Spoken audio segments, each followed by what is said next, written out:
Bueno, chicos, vamos a empezar con Psicología de la Memoria. Tema 1. Introducción al estudio de la memoria humana. Durante la segunda mitad del siglo XX, la psicología centró su interés en la investigación sobre el aprendizaje y la memoria animal, desde la perspectiva conductista. Luego se pasó a estudiar la memoria humana desde una óptica cognitivista. La memoria es un proceso psicológico que permite mantener de forma actualizada diferentes elementos de información mientras los integramos entre sí. Es el proceso psicológico que sirve para codificar la información del medio, almacenarla y recuperarla.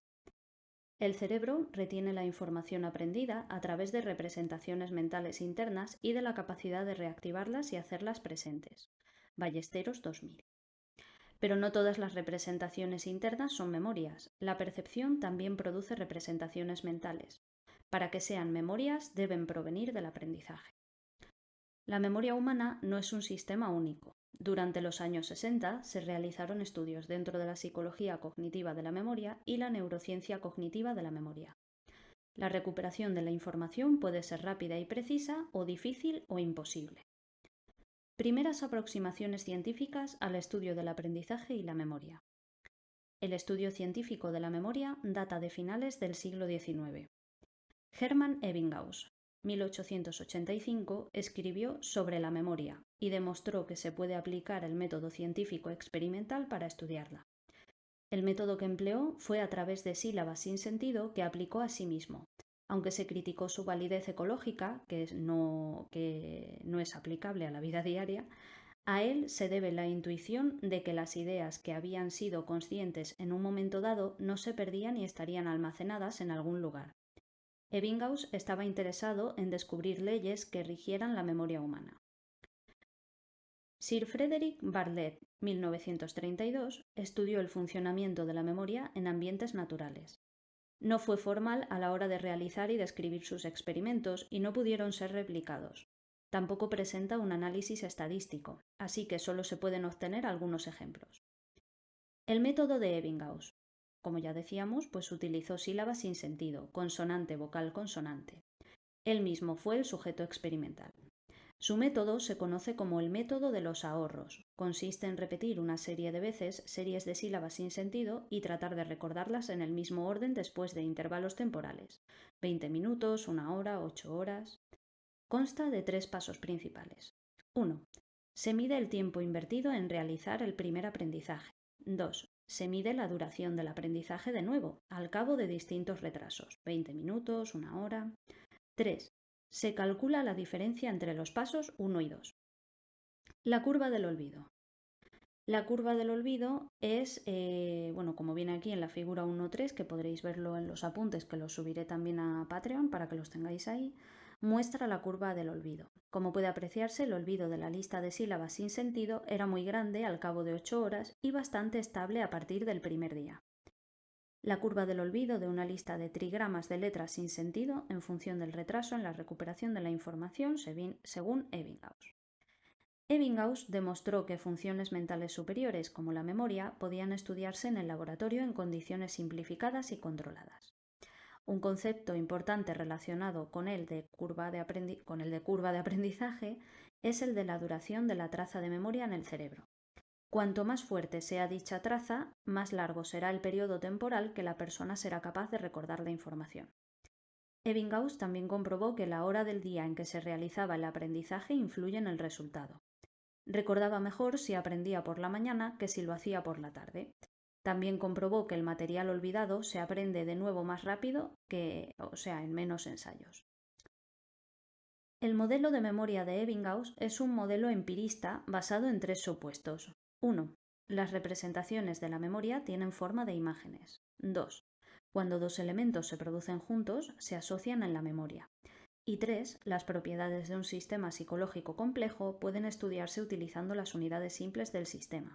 Es decir, las funciones superiores son lo mismo que las inferiores.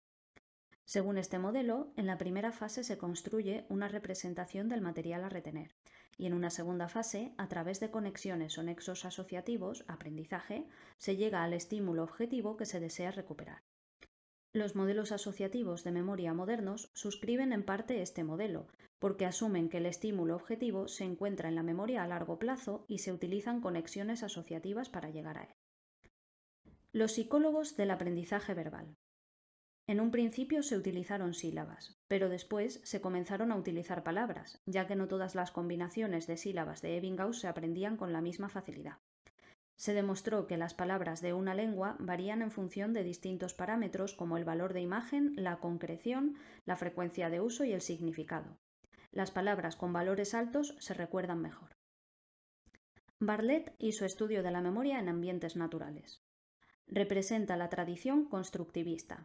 Asume que el registro de la información en la memoria requiere comprensión, es decir, el contenido de la memoria depende del conocimiento de fondo que se tenga y de la representación de los sonidos e imágenes presentes durante el evento. Bartlett fue el psicólogo cognitivo más importante anterior a la revolución teórica de los años 60, la psicología del procesamiento de la información. Aportaciones de Bartlett. Aceptación de la teoría constructivista de la memoria humana. Definición teórica de esquema en la representación del conocimiento. Sus estudios sobre la memoria tienen gran importancia actual en el análisis de los fenómenos de creación de extensiones tecnológicas para el soporte de la información y conocimiento, y en sus efectos sobre los procesos individuales y sociales en la formación cultural de la memoria. Bartlett escribió Remembering, 1932, donde describió una serie de estudios y presentó su teoría de los esquemas, base de la psicología cognitiva actual. Distinguió la memoria de otros procesos como el pensamiento constructivo, la imaginación y el fenómeno creativo. Bartlett utilizó el método de construir historias cercanas a través de la recopilación de historias de otras culturas. Reconoció el papel activo del individuo en la reconstrucción de una historia. Los recuerdos no son copias, sin que dependen de los esquemas de la... me he perdido. Los recuerdos no son copias. Y esto es que no sé si pone, sino que dependen de los esquemas de la persona que reproduce la historia en distintos momentos temporales. Influyen las expectativas y las experiencias personales. Su teoría funciona de arriba a abajo, guiada por el significado. Las historias que no encajan en los esquemas de una persona son transformadas y distorsionadas hasta que encajan. Bartlett, para su experimento, eligió historias que pertenecían a una cultura y un ambiente social bastante alejado de la cultura británica. Además, los incidentes que se describen en la historia parecen poco interconectados.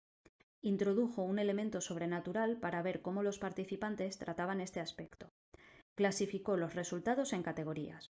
Omisiones. Los participantes no recuerdan información poco lógica o difícil de entender. Racionalizaciones. Los participantes a veces añaden información para que la historia adquiera sentido para ellos. Transformaciones de contenido. Los nombres que no resultan familiares se transforman en otros conocidos. Tema dominante. Algunos temas adquieren valor dominante y el resto gira en torno a ello. Conclusiones. La precisión es la excepción y no la regla. La narración recordada tiene persistencia en el tiempo, se reproduce bastante fiel a la primera vez. Una historia reproducida con frecuencia se vuelve estereotipada y cambia poco a poco en sucesivas reproducciones. Al reproducir la historia varias veces, se omiten detalles y se simplifican los eventos. Hay una transformación de los elementos hacia otros más familiares. La influencia de los aspectos afectivos puede hacerse más intensa con el paso del tiempo. En las sucesivas reproducciones de la historia se produce racionalización y reducción del material que contiene. El proceso de recuerdo se basa en una actitud afectiva. En las investigaciones sobre la memoria y el olvido se encuentran presentes dos grandes tradiciones: la tradición experimental, control experimental con variables controladas, y la tradición que utiliza materiales próximos a la vida cotidiana, que tiene mayor valor ecológico. Estructuras, procesos o sistemas de memoria. William James, en su libro Principios de Psicología, propuso un modelo de memoria dual, donde encontramos la memoria primaria, que es inmediata, y la memoria secundaria, de larga duración. Con la llegada de la psicología cognitiva y el paradigma del procesamiento de la información de los años 60 y 70, cambió la forma de estudiar los procesos cognitivos comparada con la rigidez del periodo conductista. Surgieron otras perspectivas científicas, como el neoconductismo, la ingeniería humana, las ciencias de la comunicación y la lingüística. La idea compartida por los psicólogos del procesamiento de la información era que la mente humana funciona como un ordenador, donde cualquier información compleja puede descompensarse y especificarse a un nivel más simple. La información se encuentra almacenada en los estados o representaciones del sistema para poder ser manipulada después a través de la puesta en funcionamiento de diferentes procesos psicológicos. Donald Broadbent, en 1958, creó el primer modelo estructural del procesamiento de la información. Fue una de las primeras teorías sobre la atención selectiva, denominado el modelo del filtro. Propone que las características físicas de un mensaje auditivo, tono o altura, se utilizan para focalizar la atención en un único mensaje. Se conoce como el modelo de la selección temprana, porque los mensajes irrelevantes son filtrados antes de que se procese el significado del estímulo. Revela que la capacidad del sistema de procesamiento de la información es limitada. La persona solo puede atender a un número limitado de estímulos. Según Broadbent, procesamos la información de forma serial y tenemos un almacén de memoria donde se mantiene en bruto durante un tiempo muy breve. Craig y Lockhart, en 1972, se centraron en el estudio del procesamiento de la información y la necesidad de investigar cómo incluían los niveles de procesamiento en la retención de la información. Según el enfoque de los niveles de procesamiento, los estímulos pueden ser procesados a diferentes niveles de profundidad. El nivel de profundidad viene determinado por una serie de variables, como las conexiones con memorias preexistentes, el tiempo invertido en procesar el estímulo, el esfuerzo cognitivo y la modalidad de entrada sensorial. Para Craig y Lockhart existe un continuo de procesamiento, desde el procesamiento superficial hasta el procesamiento profundo. El procesamiento superficial produce una traza de memoria débil y decae rápidamente. El procesamiento profundo se basa en el procesamiento semántico y produce un trazo de memoria duradero.